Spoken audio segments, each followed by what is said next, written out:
real diversification will kind of smooth out that ride for you, because life events do happen, and you need to plan for that stuff. Because if you have, say, 100 different stocks in your $20,000 portfolio, but 90 of them are focused in oil and gas exploration, even though you might have more numbers, it's not really diversified. Eliminating the noise is one way to say, hey, I focus on the major trend. There's major trends, there's minor trends, and there's tertiary trends. Hello and welcome to another edition of the Financial Puzzle Playbook with your host, Jim Sumpter. I'm RJ Malik, producer of this podcast. Jim, hello and welcome. And I see you have a guest today. So why don't you introduce the guest and then let everyone know what you're going to be talking about. So thanks, RJ. Great to see you, first of all. Today is going to be all about investments. It's funny because whenever I talk with a new client or a prospect, I always say, what do you think a financial advisor does? And everybody always goes to the investments. Obviously, as we've talked about on the show, we do a lot more than just investments, but today is going to be all about investments. So we have a great friend of mine who he's going to be the smartest guy in the room. I can assure you of that. This is Paul Wankmueller, who is on our institutional trading desk. Now, we were talking before, Paul, before we came in, that you used to be in the pit of the New York, was it the trading board? The Board of Trade. The New York Board of Trade. Okay, so maybe you can bring in some of those war stories of what is it really like? Absolutely. Yeah. So Paul, you have quite a background. Thank you. And a tremendous background in trading. We're going to talk a lot about primarily stocks today. I mean, when we talk about investments, there's everything from stocks to bonds to real estate investments, preferreds, different types. So we're going to focus on the stock part, okay? As we always do, first of all, welcome to the Financial Puzzle Playbook. And as we always do, I always have a kind of a beginning question. And I set you up for this a little bit. Music is blaring. The lights are going. What is your walk-up song that you're walking up to enlighten us today? Well, thank you very much. Your words are very, very kind. I would say Staying Alive by the Bee Gees. Oh, wow. I think that really relates to investing and the markets in general. You really have to have something to keep you afloat sometimes if you're not looking at the long term. That may be one of the most intellectual, thoughtful walk-up songs we've ever had. And I will tell you, it's also one of my favorite songs. There you go. I'll digress for half a second. Jennifer and I were watching TV this weekend, and John Travolta, was on, and she said, he is so classic just because of everything that he's done. Absolutely. And it all started with Grease and then Staying Alive. It is just quite amazing. Just pull my collar out for the exactly. Pull the collar out. Okay. All right. So I love the Staying Alive. Okay. So when we talk about stocks, they don't always go up. They don't always go down. We've seen a tremendous amount of volatility.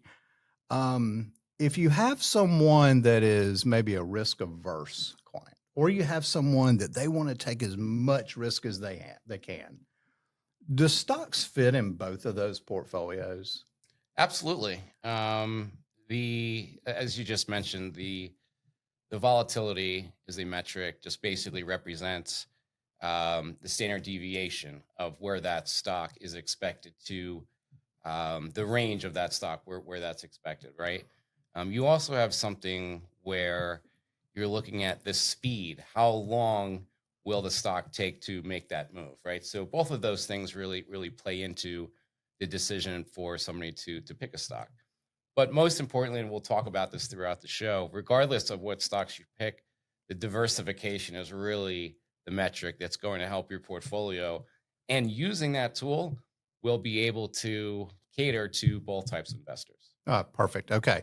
So you've said about 4 things in there that I want to kind of break down. Okay. Let's talk first of all, what is a stock? When we talk about the stock market, what does it actually mean? What is a stock in layman's terms not in your technical terms. And then I got a couple other follow-ups from your first comments. Sure. So we're talking about the public markets. Okay. Okay. So a company, each company has can either one shareholder or many shareholders. That just means that that person owns the company. So each share of stock is a portion of ownership of that company.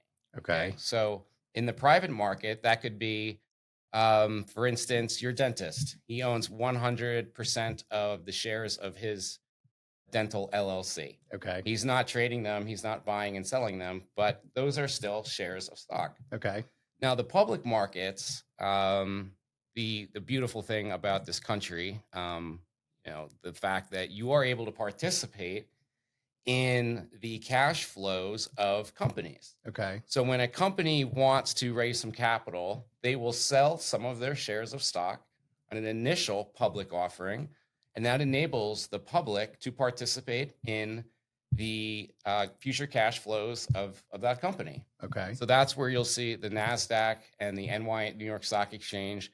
Those are the biggest and most known markets, but there are many other markets out there over the counter, which pink sheets, which we won't get into. Mm-hmm. But overall, you're looking at ownership of a company. Okay. And most of the time, if you do own one share of stock, you also get a vote. You participate in the actions that company is looking to take going forward. The board of directors. Recently in the news, you saw that Elon Musk had to go in front of a vote in order to see what the future of that company would be. So in the end, it's ownership of a company. Okay. Okay. So if I own, say, 100 shares of stock, and that stock is going to trade at, let's say, $90 a share, what I've actually put in as an investment is $9,000. Yes. Okay.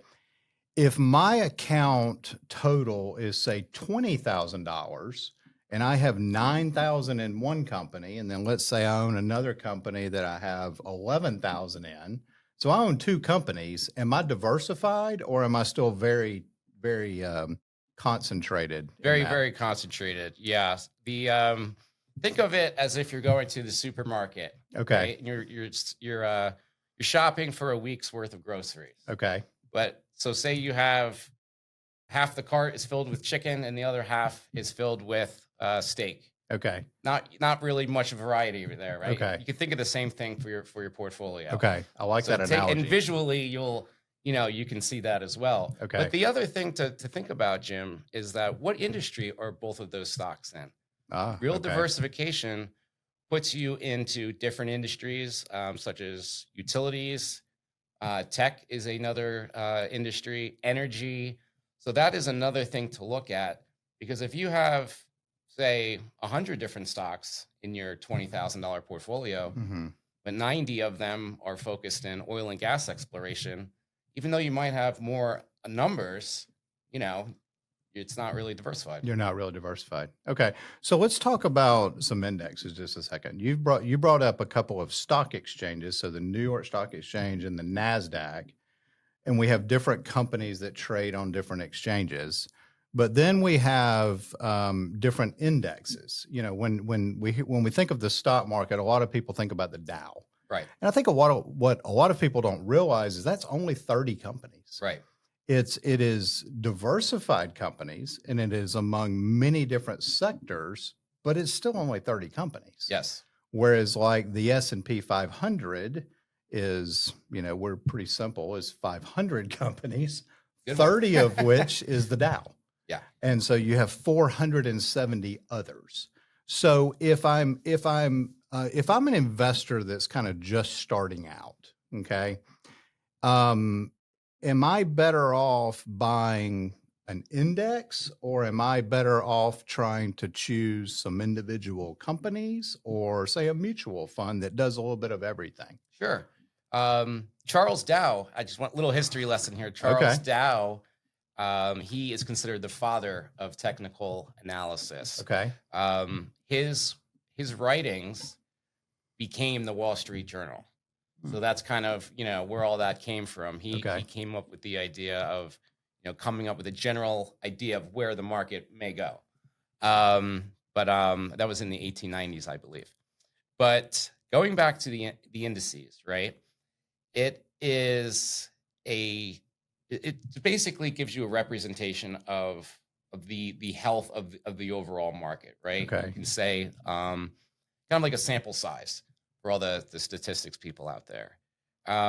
With regards to only buying an index, I think it's always good to have one or two maybe individual companies to keep your interest in, especially if you're a new investor, because when you see something tangible, and I think that really keeps you involved and focused on your portfolio to go forward. Overall, with a mutual fund, I don't think that that's the future just because of the fees. I mean, over the past 10 years, we've really seen fees come down for purchasing individual stocks, for purchasing ETFs and things of that matter.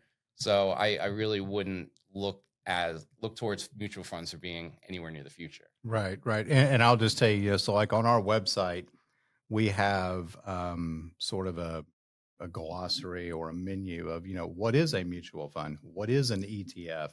So I'd encourage people to go take a look at that if some of these are new topics. So I'll tell you a quick story, and then I want to get into sort of your background, and we are going to get a little bit deep here. So quick story. So when my oldest daughter, Madison, graduated, she got a little bit of money for graduation and stuff like that. And I told her, I said, okay, I want you to buy some individual stocks. And she's like, I have no idea what to even think about. Right. And I said, well, I'll tell you what, pick 4 companies that you know, that you like, what they make or what they sell. And then let's talk about that. Let's kind of start there. And so she's a lover of Taco Bell. Okay. It's like she thinks that Taco Bell is like the greatest thing in the history of the world. Okay. So Yum Brands owns Taco Bell. Yep. So she buys Yum Brands. It's actually a really good opportunity at the time she bought it versus where it is today. She picked Apple because she's had an iPhone forever. Absolutely. We did pick a technology ETF. And then I think the other one was TJ Maxx. So she bought 4 things that she knows. Yeah.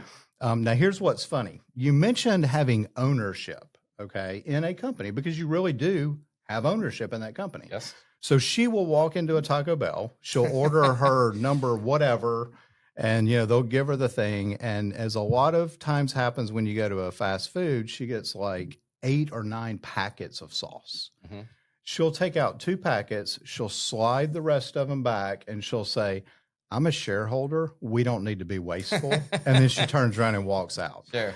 So it's interesting because that's the way that she is a 20-something-year-old thinks, but she's like, you know what? I own part of that company. 100%. That's part of my profits. Yeah. That's part of my, she doesn't get real technical and say, well, that's part of my EBITDA, or anything like that. But she does. She took ownership, and she takes ownership, and I thought that was kind of a cool thing. Absolutely, and I will tell you, she's done it more than once. Yeah. So that's just a quick story. But okay, let's get into your background a little bit. So you are a CMT. Yes. Okay. 2 questions. What in the world does that mean? Mm-hmm. And then I have a follow up off of that. So it's a chartered market technician. Basically what that means, there's 3 tests that you have to take. The last test is all essay. Took a couple of hairs off my head on that one. Okay. But it essentially is the study of technical analysis. And the technical analysis is the study of price. Okay. Price. That's really all one can look at in the theory of this study, is that all information is divulged in the price. So a technical analyst believes that all of the fundamental data, all of the emotions of the people buying or selling, everything is reflected in the current price. Okay. You can always restate earnings, but you cannot restate the current price of whatever the asset is trading for. Okay. So I had on the show about 9 or 10 months ago, Rick Waddell, who I know you know. You actually work with Rick. I do. I work for him. Work for him. Okay. I wasn't going to say that, but yes, you work for Rick. Yeah. Rick was talking about his frustration with what we'll call noise. Sure. Okay. So the 24-hour news cycle, this station says this, and this station says this, and this newspaper says that, and this publication says this. And then I go to a cocktail party, and here's my brother-in-law with his opinion as well. Okay. And so you've got all of this stuff which can affect a stock's price, either up or down, Sure. based on what someone says. But you said it's all about price. It's not about always the fundamentals. And we're going to get in a minute, what does that actually mean? But are you saying that as a technician who looks at price, are you looking at all those up and down and then what has caused that? Or do you care what caused it? You're just looking at what has it done? Well, the other thing to remember is that there are many, many different types of time frames for investors. Okay. There are individuals out there that make a living day trading. There are individuals that run very large hedge funds like Druckenmiller or Paul Tudor Jones that they'll take 4 or 5 year outlooks, macro outlooks, and things like that. Eliminating the noise is one way to say, hey, I focus on the major trend. There's major trends, there's minor trends, and there's tertiary trends. So kind of think of it as overall, it's clearly the S&P 500, clearly stocks go from the lower left to the upper right. Stock indices rather over the long term. So that's if you're going to be an investor, it's smarter to be a long only investor versus trying to short stocks because clearly the trend is up. So price overall is what we say is reflected based on all of the factors going into it. I think that also comes into play if you do have even with a diversified portfolio, you should still have a plan if what happens if one of my equities goes to a price that I'm not comfortable with. Right. Because in the end of the day, investing it can be emotional, and it really pays to have a steward helping somebody out through that journey. Right. And I appreciate you saying that. We had Brendan on, I guess last episode, a couple episodes ago, and we've talked a lot about this emotional side of money. And what's interesting about this show and what's interesting about the Financial Puzzle Playbook, and I always talk about this, here I've got you as a guest and we're talking deep in investments. And then I've got Brendan who's saying, but yeah, we need to look at the emotional side. And then I've got someone else saying, yeah, well, it's all about the cash flow. And someone else saying, but what about the transition from this generation to the next? And it's like, here's all these things. Yeah. And so I think what happens sometimes is we have all this noise, we have all this information, and it can all become very, very, very overwhelming. Sure. Because we've got technical side, and then we've got fundamental side, which is my next question, is what is the big difference between fundamentals, which we hear about, we read about, and technical, which we hear about, we read about? It's hard to say. What are the big differences in those? Sure. So fundamental analysis, and we'll stick with stocks on this, is stocks trade at a certain price, right? Okay. What you can purchase or sell it for at any particular day. Right. That price is based off of future cash flow. So, if a company is expected to earn more money in the future, theoretically, that stock will trade at a higher multiple because people are anticipating more money coming into the company, which as a shareholder, you do have the possibility to take some of that cash as a dividend if the company decides to give it out a dividend. So the company earns money, the money theoretically can go towards a shareholder. The more money that's coming into a company, well, then people might want to purchase that stock thinking, hey, the future cash flows might be higher. So that multiple is something that a lot of fundamental analysts they use. Say, well, it's only trading 10 times earnings. It's only trading 20 times earnings. Each industry kind of has its own barometer, I guess you could say, on what's an acceptable or earnings multiple. And that's changed over time, right? You've seen what's acceptable right now. Those multiples are fairly high compared to the past. In 2008, clearly, they were a lot lower. So that fundamental analyst will see what he or she feels comfortable with and make a purchase based off of what that multiple is. Now, a technical analyst is going to look at chart patterns. They're going to look at different indicators to see if it's either in an uptrend, a downtrend, or a sideways trend. They're not really looking at what the cash flows of that company are going to be. If they see that stock in an uptrend, they know that there are more people purchasing that stock than there are people getting out of that stock. So regardless of the fundamentals, they're saying, well, I am purchasing this stock because if it's in an uptrend, I think that the stock will be worth more today than I purchased it for, based on the direction it's going. So they're not looking at those fundamentals. They're just looking at the price patterns and the direction of the trend. Wow. Okay. That's actually very interesting. And I will tell you, I've never been in an investment committee meeting that you guys have, but I could imagine when you're in that meeting, you have some people who focus more on the fundamentals and some people who focus more on the technical, and you're putting your heads together to determine this is the route that we as an investment committee are going to go. Yes, the O'Neill Investors Business Daily, that is the perfect representation of what you just said. And I think that's really what both of these studies are good for. They complement each other, right? Right. Even though something may be in an uptrend, if the company is losing a lot of money, you might want to take a second look at it, or at least, go into it with a plan. Right. If this doesn't turn around, then, and we've seen that. I mean, Amazon didn't turn a profit for 20 years, did it? Right. When the stock went up, right? Yeah. Yeah. They're doing okay. Yeah.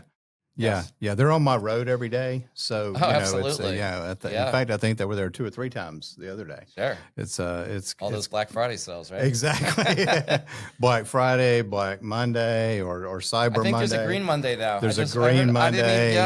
Yeah. So there's got to be something Tuesday, something Wednesday. Let's just call it December. Because exactly. Or as Lexus would say, December to remember. There you go.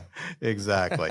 So, what's interesting is we're throwing out these names, whether it be Lexus or Amazon. I brought up Apple. I brought up TJ Maxx. These are all companies. These are all publicly traded companies that, drive up and down your road at whatever city you live in, and think about all of the different businesses that are there that make this world go around. That's what you're really talking about. Yeah. And it's so exciting to be a part of that. When you're part of history, right? And you see something innovative. And, railroads were technology stocks. Yeah. In the late 1800s. Yeah. Because that was a fascinating new transportation. Wow, I would be able to get across the country in a week. That's pretty impressive. Right. So, the amount of capital that used to go into railroads, I believe there was over 100 different railroads operating in the United States, and now there's basically 2. Yeah. Car companies, same thing, right? There was over 100 car companies in the US at one time. And now we're seeing that with AI, right? But, even if you purchase a stock, that company can merge with other companies. So you still have the potential to participate in the exciting, future with all that. Hi everyone, I'm Cassidy, the second C in CMC Financial. So Dad sometimes gets on a roll with this podcast and might forget to remind you about a few things. 1, don't forget to like and share this podcast and leave a review. 2, follow CMC Financial on all of the socials, Facebook, Instagram, and LinkedIn. And 3, go check out the website at cmcfp.com. Okay, back to my dad. He's probably still talking. So, Paul, let me ask you this. Dovetailing on what you were just talking about, I've got in my office the Wall Street Journal. I've actually got the whole page, but I've got framed the front page. Dow hits 10,000. Okay, this is back in the 1900s, back in the last century. It was I was born then. I understand. It was 1990 something, but I've got it on my wall. It's framed. Yep. Because that was a big deal back in the day. Mm-hmm. We're approaching 50,000 now. Mm-hmm. Okay. You alluded to, back in the 1800s, early 1900s. I mean, stocks have over time grown. So let me ask you this. Do stocks always go up? No, they do not. Okay. That was Okay. a layup, Jim. That was a layup. You like that? You like that question? But I asked that question because if you only look at an index, okay, take the S&P 500, 500 of probably the largest publicly traded companies in the country, okay? But it's not always been the same 500. There have been some that have moved in, some that have moved out, some that have gone bankrupt. Right. Well, they're obviously not in. Some that have merged, some that have been acquired, other companies that have, Apple hasn't always been a company. Right. And so, I had graduated from college before the iPhone ever came out. And so, but look at what Apple's done. You mentioned AI a minute ago. I mean, look at what all's happened there. Didn't NVIDIA started out as a processor company for like gaming? Yeah. and now look at what they're doing. So companies evolve. Yep. Okay. So you mentioned being a long-term investor versus a short-term investor. And this is a kind of a setup question too, but when we're talking about diversification, is that really why we diversify? So we don't have all the eggs in one basket, knowing some are going to do better than others. When we're talking about trying to grow assets, grow wealth, whatever the goal may be, I started off this whole thing with the question of, let's focus on stocks, but there's other investments besides just stocks. Absolutely. I mean, look at the price of gold right now. Yes. Yeah. But gold hasn't always been, Right. So as a technical analyst, are you looking at things like gold as well, or are you only looking at stocks? No, I look at everything. A chart is a chart to me. Okay. And being And that a price is a price. Price is price. There you go. Being that I started out with commodities, particularly the coffee pit. I've always had a fascination with it because, like we said, your daughter going to Taco Bell because she owns it. I think all of us, know what coffee is or sugar or things like that. And, the fundamental reasons of commodities are things like weather, supply and demand. 2 years ago, there was a fungus on the Ivory Coast, and that 90% of the world's cocoa comes from the Ivory Coast. Oh, wow. So the price of cocoa went to all-time highs. Okay. So things like that, really amazed me. You had the price of wheat tripled. I think it was about 4 years ago when Russia first, came into Ukraine. But these are things that affect, it affects input costs for companies, things like that. There's a entire industry that hedges those costs for those industries to make sure that those companies can have smoother rides. And I think that's really what diversification is, or choosing assets based on your age, what you want to do, with your money. And that's really important as well, just to be honest with yourself, know thyself and figure that out. But, real diversification will kind of, smooth out that ride for you, because life events do happen, and, you need to plan for that stuff. Right. And as we kind of begin to wrap up here, we talked a lot about diversification. The listeners to this show are from, 15, 16 years old, all the way up to 80 years old.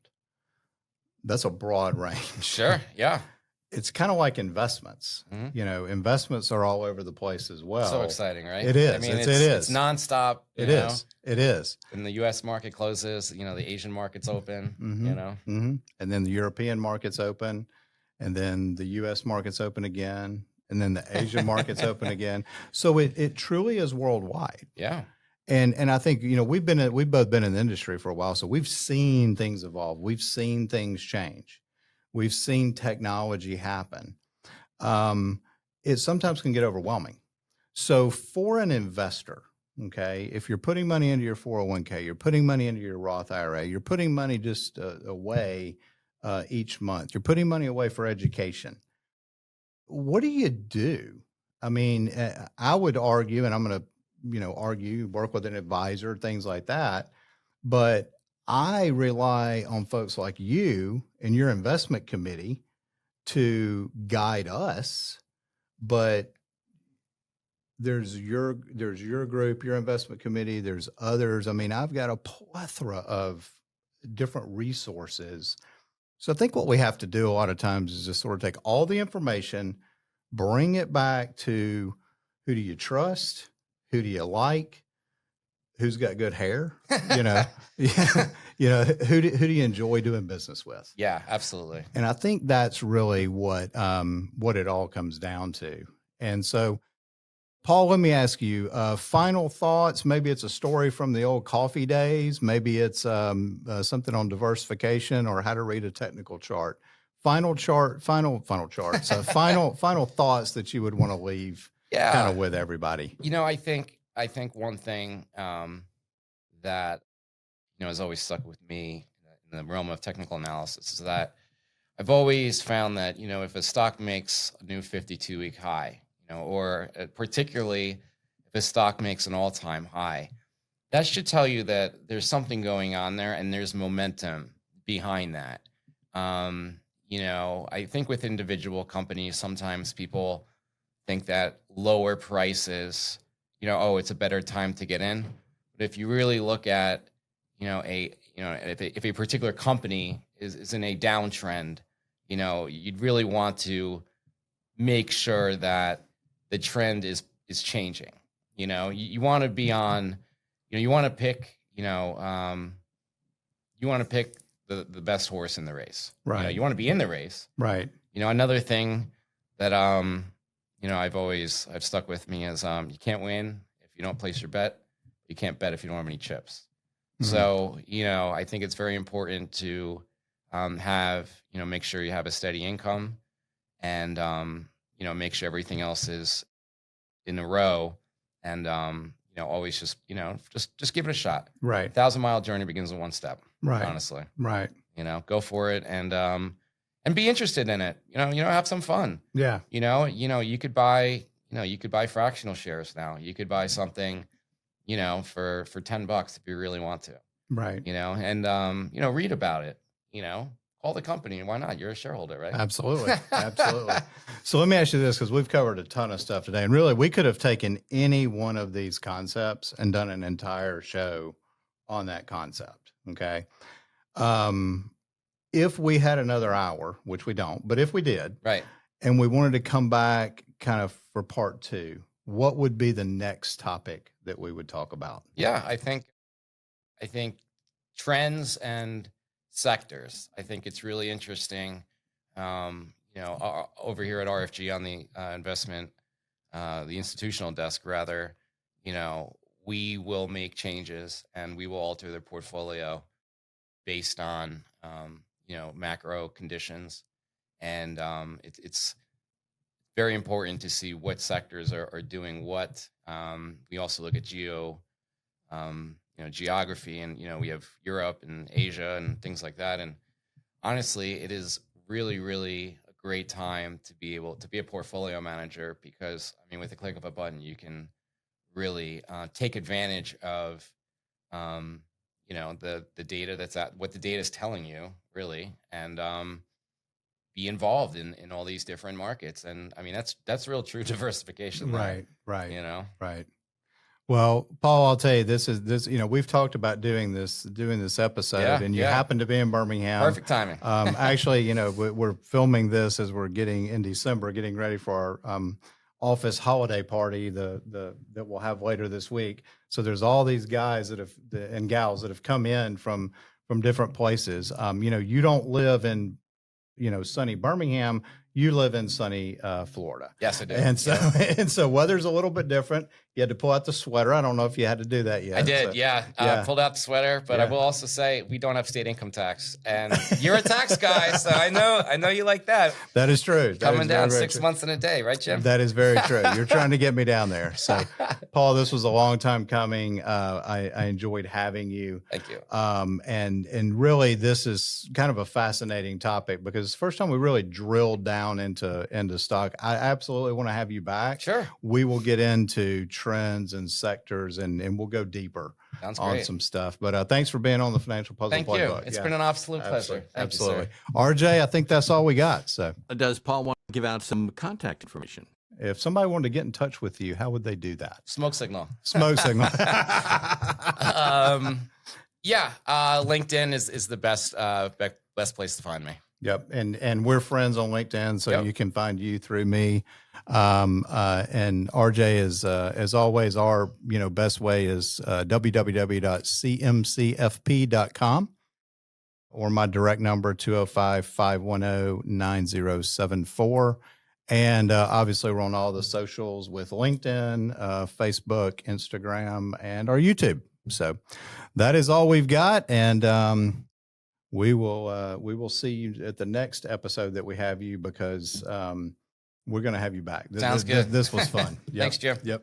Sounds good, Jim. And thank you for listening to the Financial Puzzle Playbook podcast. We ask you to share this podcast, rate it, and leave a review because this actually helps others find the show. Again, thank you for listening. And for Jim and everyone at the Financial Puzzle Playbook, I'm RJ Malik, and we'll see you at the next podcast.